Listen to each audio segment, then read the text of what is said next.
Whether you are just beginning your music journey or you've been in the game for 10 years plus, there are certain things that an artist should never ever do. Some of these things will have a detrimental effect on a singles release, but others will end any chance of a future music career. Now, the reason why I'm making this video is because you would be surprised at how many times I see these things crop up. So please take note, because some of these things could damage your future success.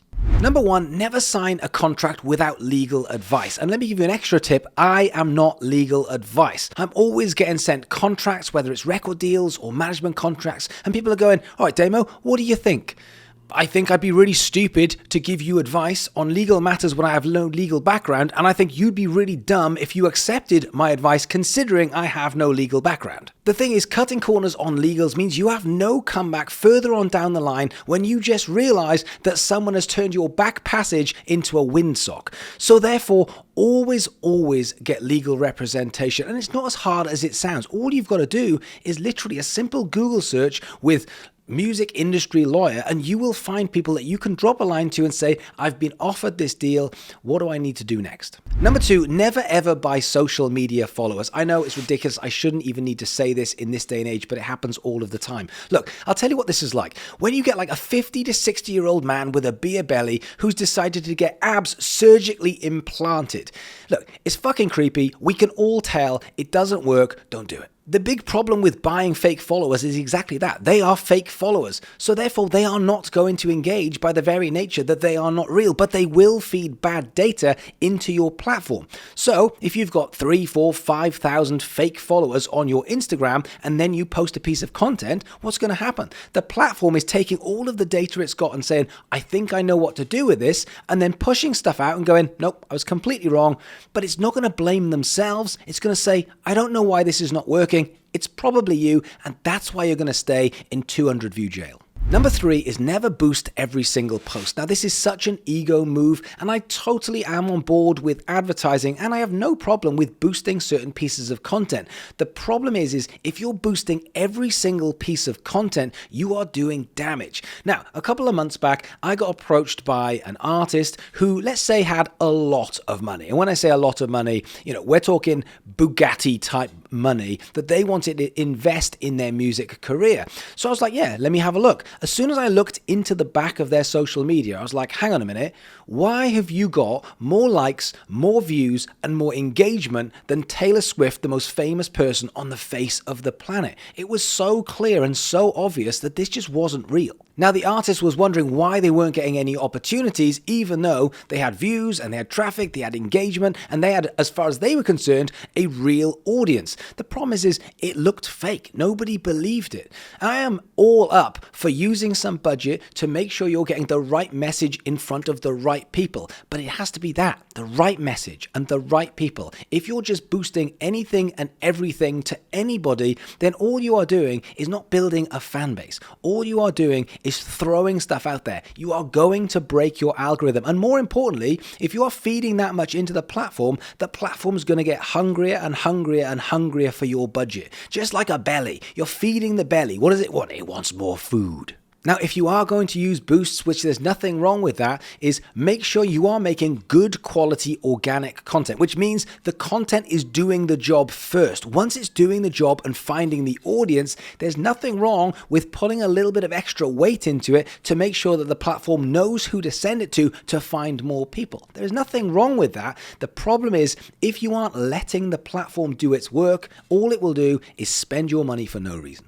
Number four, never release your music the same week as you upload it to DSPs like Spotify. Honestly, if I had a penny for every time an artist said to me, I'm really excited about this, I think I'll just get it out this week, I would have enough money to retire, as long as that was retiring in Argentina.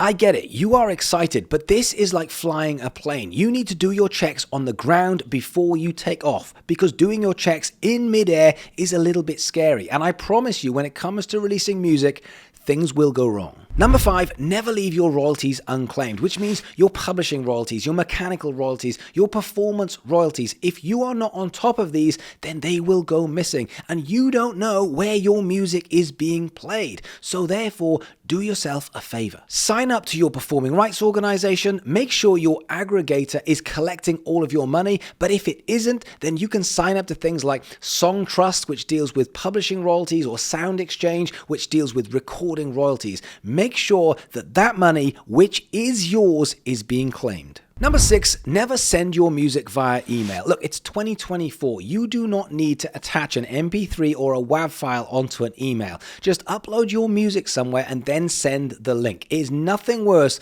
than when someone sends me 5 or 6 songs and I'm trying to wait for everything to download. Just send me a link. If you want to upload your music to a website or SoundCloud or YouTube and then send me the link, you will have more of a chance that I will listen to it rather than seeing a huge, massive email with a bunch of music attached that I can just delete. Number 7, never buy onto playlists. Yes, we all know that this happens. We all know that labels do this all the time, and we all know that we shouldn't do it. But that ego kicks in, and you just think, oh, but if I can just get my music onto playlists, then people will hear it, and I'll build my numbers, and everything is going to be great.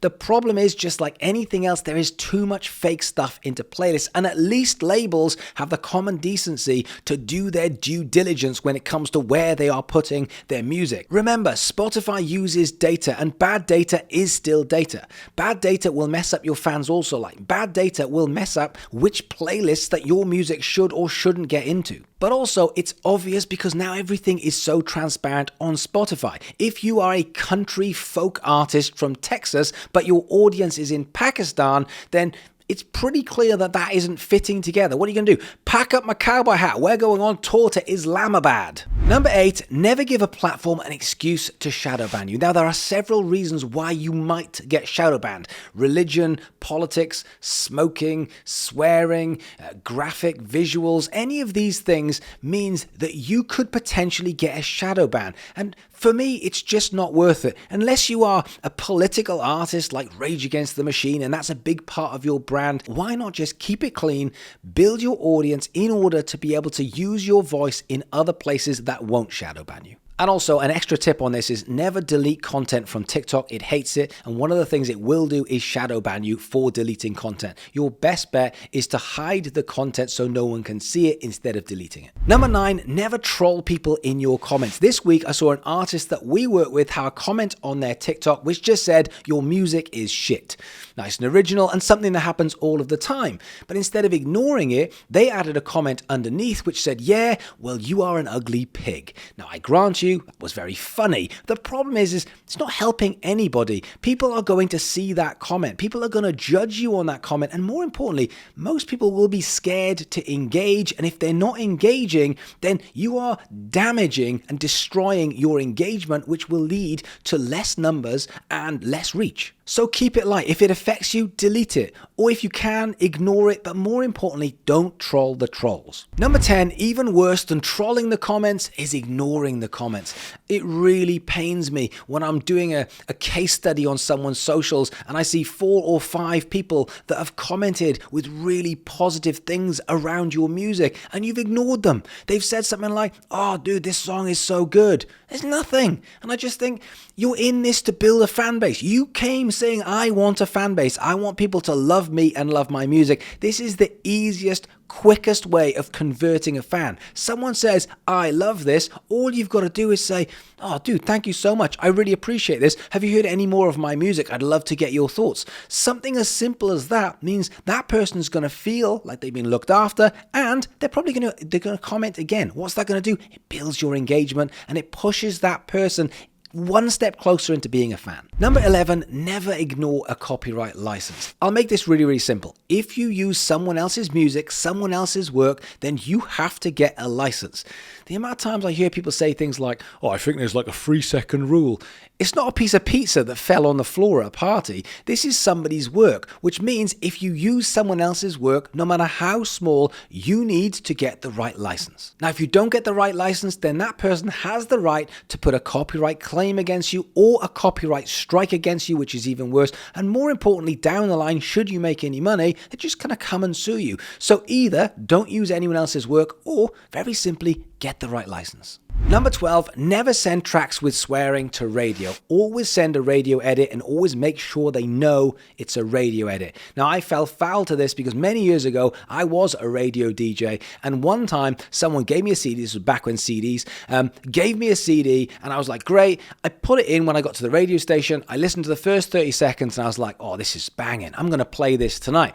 So, gets to the show, I put the track on. Halfway through the song, they dropped the biggest C-bomb in this track, and myself and the co-host, we both look at each other with this like, oops, we've made a terrible error of judgment. And he looked at me and goes, did you check? And I was like, no.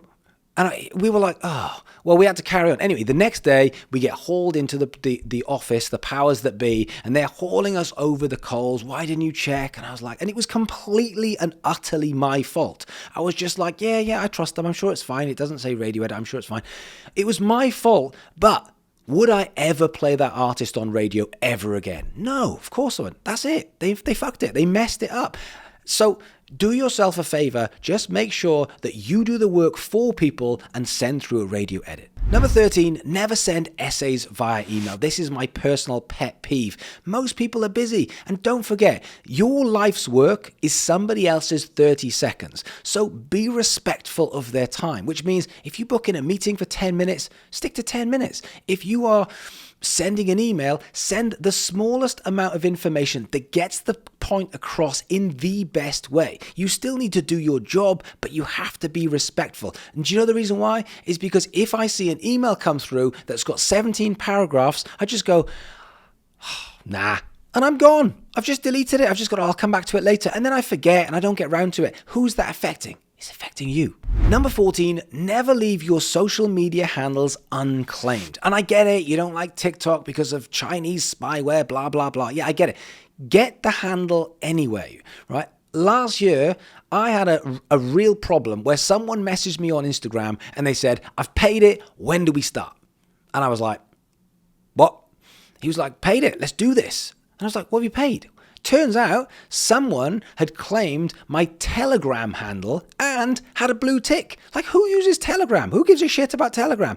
But this little shit scumbag was scamming people with Telegram, and people were believing it because it had a blue tick. Simple as that. My fault. I didn't claim Telegram. So whether you use it, whether you don't use it, go and claim it. Number 15, never release music on Christmas Day or any other stupid day for that matter. This is what I call attack under cover of daylight. When people go, huh?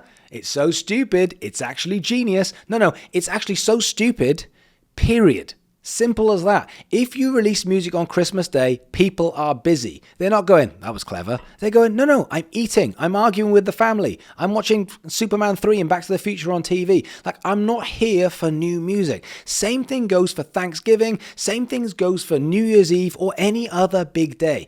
Do yourself a favor. You've put a lot of work and time and effort and money into your music. Don't mess it up by putting it out on a silly day. Number 16, never ever follow for a follow. It's not 2018. Yeah, just don't do that. Number 17, never be abusive to curators, to bloggers, or for sound engineers, or anybody else. I understand it. It's frustrating. You've poured your heart and soul into your music. You send that to some playlist curator, and they come back telling you about how the vocal mix isn't strong enough. I understand it's frustrating, but the problem is this is a marathon, not a sprint. So if you offend somebody, that's you out of the game. They are saying, that's it. No matter what happens, I'm never putting you in my playlist or on my blog or on my gig ever again. So therefore, keep it in. Just keep your thoughts to yourself and just be like, thank you, no worries, appreciate you. I'll come back with the next one. And lastly, my bonus tip, which is never, ever forget why you're doing this. We got into this because of the passion, the excitement, because we wanted to create, we wanted to put music out. We wanted people to hear our music. So never lose sight of that because you are looking for some extra numbers. Numbers are important, but opportunities are far, far more important. And numbers should open doors, but opportunities, that's where you're going to build your fan base. So those are 17 things that you should never do as an artist. And if you are looking for more strategies and more ideas on how you can get your music heard, then check out DK Music Business Academy. And whilst you're there, in the comments below, I want to know more things that you should never ever do as an artist. So hit me up in the comments below. Otherwise, thank you so much for watching. I'll see you again soon.